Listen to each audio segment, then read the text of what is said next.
Hey guys, welcome back to the course. In this lecture, we are going to understand the importance of functions in Python. A function is basically a block of code that performs a specific task.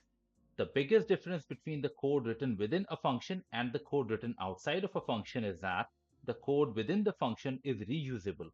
What this means is that specific snippet of code can be called multiple times from multiple places within the program. This not only makes the overall program modular, but also makes it extremely easy to maintain and scale. Let's consider an example. Let's suppose that you're building an e-commerce portal. This portal requires customers' full name, their phone number, and their address to successfully place an order. Let's say that this arrangement has been working well for some time, but now you have decided that you want to run a promotion where people under the age of 25 will get a 10% discount on their purchase.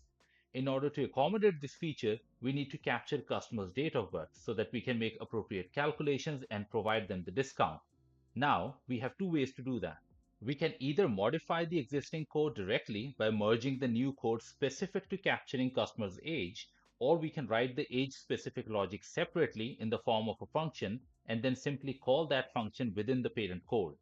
In the first method, we not only run the risk of breaking the existing code by mistake, but it is also a very cumbersome process. It's not impossible, but it's not an easy task to do. In any case, that's a bad software design practice.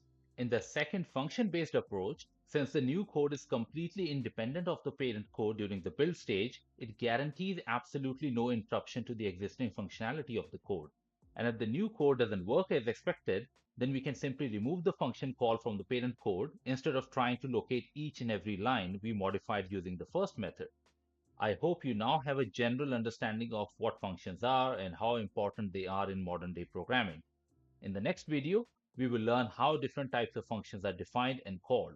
So with that, I thank you for joining me this journey, and I hope you find the rest of the course useful as well.